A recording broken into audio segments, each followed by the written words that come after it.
9월 23일 월요일 아침 열왕기하 11장 1절에서 21절까지 말씀을 읽겠습니다. 아하시아의 어머니 아달랴가 그의 아들이 죽은 것을 보고 일어나 왕의 자손을 모두 멸절하였으나 요람 왕의 딸 아하시아의 누이 여호세베가 아하시아의 아들 요아스를 왕자들이 죽임을 당하는 중에서 빼내어 그와 그의 유모를 침실에 숨겨 아달랴를 피하여 죽임을 당하지 아니하게 한지라. 요아스가 그와 함께 여호와의 성전에 6년을 숨어 있는 동안에 아달랴가 나라를 다스렸더라.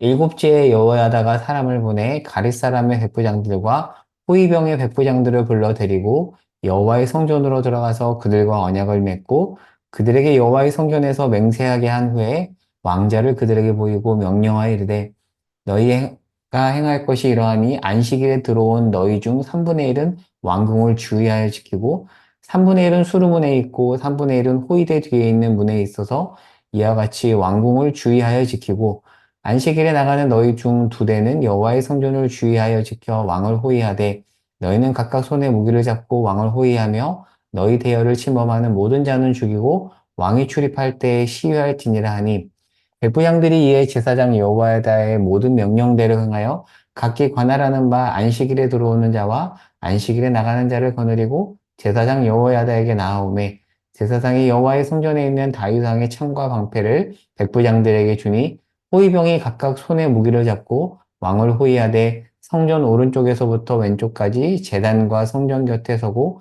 여호야다가 왕자를 인도하여 내어 왕관을 씌우며 율법책을 주고 기름을 부어 왕으로 삼음에 무리가 박수하며 왕의 만세를 부르니라. 아달랴가 호위병과 백성의 소리를 듣고 여호와의 성전에 들어가 백성에게 이르러 봄에 왕이 규례대로 담위에 섰고 장관들과 나팔수가 왕의 곁에 모셨었으며 온 백성이 즐거워하여 나팔을 부는지라. 아달랴가 옷을 찢으며 외치되 반역이로다 반역이로다 하며 제사장 여호야다가 군대를 거느린 백부장들에게 명령하여 이르되 그를 대열 밖으로 몰아내라. 그를 따르는 자는 모두 칼로 죽이라 하니 제사장의 이 말은 여호와의 성전에서는 그를 죽이지 말라 함이라. 이에 그의 길을 열어주매 그가 왕궁의 말이 다니는 길로 가다가 거기서 죽임을 당하였더라. 여호야다가 왕과 백성에게 여호와와 언약을 맺어 여호와의 백성이 되게 하고 왕과 백성 사이에도 언약을 세우게 하매 온 백성이 바알의 신당으로 가서 그 신당을 허물고 그 제단들과 우상들을 철저히 깨뜨리고 그 제단 앞에서 바알의 제사장 mat단을 죽이니라. 제사장이 관리들을 세워 여호와의 성전을 수직하게 하고 또 백부장들과 가릿 사람과 호위병과 온 백성을 거느리고 왕을 인도하여 여호와의 성전에서 내려와 호위병의 문길을 통하여 왕궁에 이르매 그가 왕의 왕자에 앉으니 온 백성이 즐거워하고 온 성이 평안하더라. 아달랴를 무리가 왕궁에서 칼로 죽였더라. 요아스가 왕이 될 때에 나이가 7세였더라. 아멘.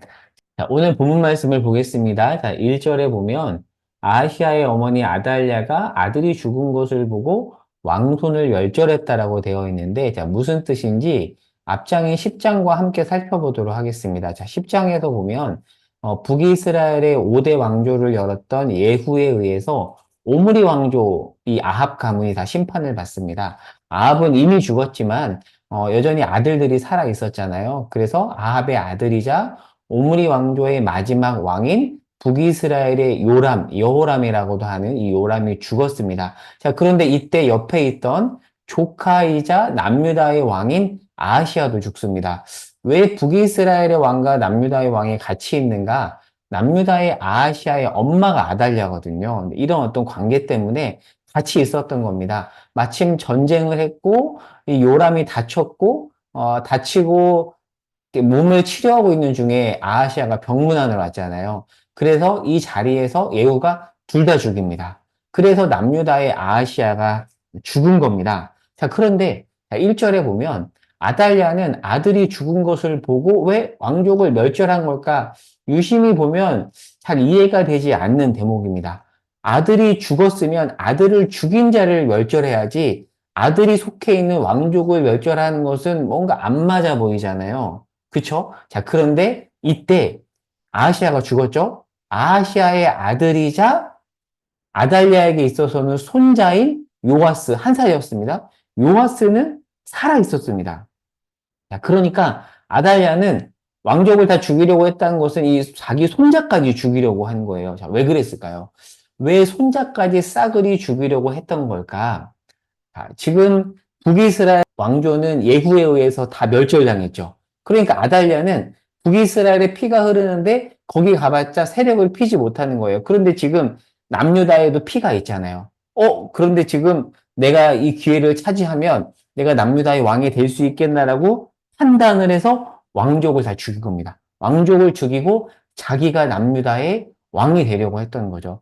그래서 실제 이 아달랴는 남유다의 7대 왕이 됩니다. 그 무시무시한 이세벨의 딸인 아달랴가 남유다의 7대 왕으로 올라서 그 이세벨의 세계관을 그대로 자기 통치기에 남유다에 투영시켜 버립니다. 아달랴가 남유다의 7대 왕이고 남유다에서는 왕이 20명이 다스리는데 보통 랍비들은 이 아달랴를 그 20명 중에서 빼버립니다. 그래서 아예 남유다 왕으로 보지 않아서 랍비들은 남유다의 왕은 19명이었다라고 얘기합니다. 아달랴를 포함하면 20명이고 아달랴를 빼면 19명이에요. 자, 한번 정리가 됐잖아요. 자, 그리고 좀 더 가보도록 하겠습니다. 자, 만약에 아달랴의 계획이 실행된다면 다윗 가문은 완전히 없어지게 됩니다. 자, 제가 사무엘하 7장 16절을 가져왔는데 한번 찾아볼까요? 자, 거기 말씀에 보면 이렇게 되어 있죠. 내 집과 내 나라가 내 앞에서 영원히 보존되고 내 왕위가 영원히 견고하리라. 다윗 언약입니다. 그러니까 하나님께서 다윗 가문을 영원토록 유지시키시고 그 다윗 가문을 통해서 이사야 말씀을 보면 자세히 나오지만 하나님께서 메시아를 보내시겠다라고 했습니다. 자, 그런데 지금 아달랴가 왕족을 다 죽이면 그 왕족은 다윗의 후손이거든요. 그러면 이 약속, 다윗의 후손을 통해서 메시아를 보내겠다라는 그 약속이 지금 무효화될 상황에 처한 거죠.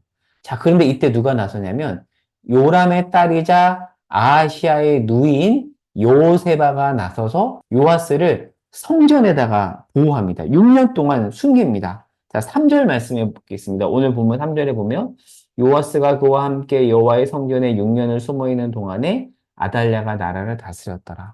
아달랴가 다스리는 동안에 지금 이 요아스, 다윗 왕족, 왕손이죠. 1살짜리 아이가 성전에서 여호세바에 의해서 보호받고 있는 겁니다. 자, 그런데 이 여호세바 옆에는 여호야다 제사장이 있거든요. 오늘 본문에 보면은 이제 여호야다가 등장을 하는데 이 여호야다와 여호세바는 어떤 관계가 있냐면 열왕기서에서는 자세히 기술하지 않지만 역대하 22장 11절에 보면 여호세바의 남편이 여호야다입니다.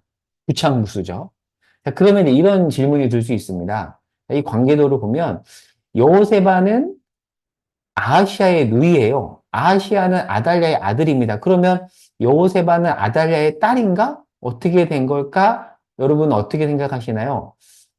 아달랴의 딸일 수도 있는데 추측컨대 아마도 이 당시에는 일부 다처제가 유행했기 때문에 배다른 그런 자녀로 보여요. 그러니까 아시아의 누이지만 친누이라기보다는 배다른 누이였던 것으로 추측이 되고 그래서 아달랴와는 조금 거리를 두었던 것으로 보입니다. 자, 그렇게 이 여호세바가 다른 세계관을 가지고 요아스를 무려 6년 동안 보호하는데 요아스는 왕궁이 아니라 성전에서 이 여호세바를 통해서 하나님의 말씀을 배우고 그리고 그 사이에 아달랴는 남유다를 6년 동안 통치를 합니다. 그 사이에 성전에서 요아스가 있는 동안에 남유다는 너무 어두웠습니다. 하지만 6년 동안 아주 차근차근 여호세바가 준비를 해서 결국 시간이 흐르고 아달랴의 통치를 끝내는 내용이 오늘 본문의 4절 이후에 보면 등장을 하게 됩니다.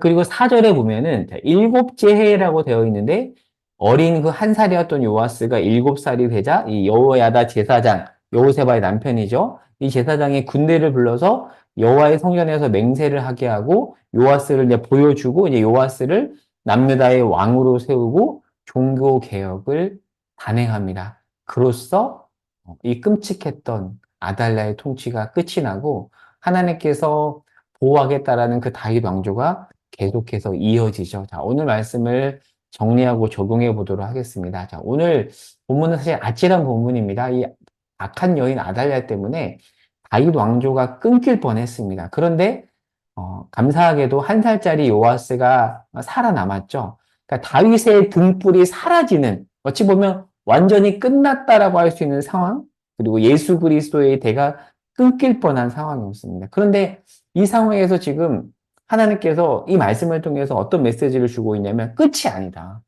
다시 시작한다라고 지금 말씀을 하시고 있는 겁니다. 완전히 끝이라고 여겨지는 시점에 하나님은 다시 시작하시는 거죠. 제가 여기 창세기와 마태복음이라고 적어놨는데요. 창세기를 헬라어로 하면 게네시스라고 합니다. 이제 히브리어로는 톨레도트라고 하고, 이 톨레도트가 이제 족보로도 번역이 되거든요. 헬라어로는 게네시스, 영어 단어 제네시스가 거기서 나온 거죠.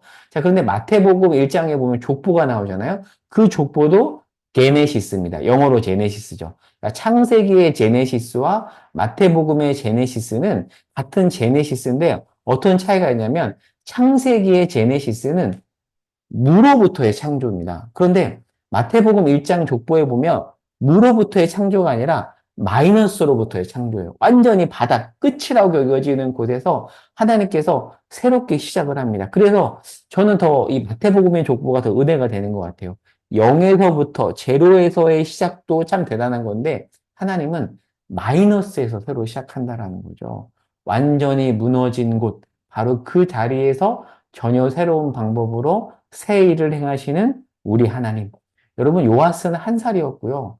그는 왕손이었지만 왕궁이 아닌 성전에서 몰래 자라납니다. 그리고 누가 키우죠? 고모가 키웁니다. 물론 그 고모 옆에는 제사장, 고모부가 있었지만 고모가 굉장히 열심히 키우잖아요. 완전히 다른 제3의 길입니다. 오늘 설교 제목입니다. 제3의 길. 사랑하는 여러분, 여러분이 혹시 끝이라고 생각되는 시간이 있을지 모르겠습니다. 그런데 끝이라고 하지 마시기 바랍니다. 저도 사실 그렇게 생각할 때가 있어요. 그리고 있었어요. 아, 이거 진짜 끝이구나. 어떡하지? 어, 정말 어떻게 하면 좋지라고 생각할 때가 있는데, 그런데 하나님의 우리 삶에 어떻게 개입하시는 그 일하심을 보면 하나님께서 제3의 길로 전혀 다른 방식으로 길을 여시는 것을 많이 보거든요. 제가 사실 개척을 하면서도 그렇고, 교회를 섬기면서도 이걸 정말 많이 배워요. 몸으로 배우고 있습니다. 이렇게 가야 되지 않을까? 아, 이렇게 가면 이제 끝이구나. 그 자리에서 하나님께서 전혀 생각지 않았던 제3의 길로 새 길을 여시는 것도 정말 많이 경험합니다. 여러분, 하나님은 제3의 길을 여시는 분, 막힌 길을 뚫으시는 분이십니다. 그 하나님께서 여러분의 삶도 그렇게 이끄실 것입니다. 그러니 우리는 막다른 자리에서도 하나님을 바라보면서 소망을 선포할 수 있습니다. 오늘 기도 제목입니다. 막다른 길에서 제3의 길을 내시는 분, 사막의 강을 내시는 분, 그분을 의지하며 하나님 기도합니다. 이 새벽에 기도 제목을 붙잡고 오늘 말씀을 기억하며 또 각자의 그 무거운 기도 제목을 주 앞에 아뢰며 기도하는 시간을 갖도록 하겠습니다. 제가 기도하겠습니다. 하나님, 끝이라고 생각되는 자리에서 새 길을 여시는 분이 우리 하나님이십니다. 그 하나님을 신뢰합니다. 의지합니다. 은혜 내려주시옵소서 예수님의 이름으로 기도합니다. 아멘.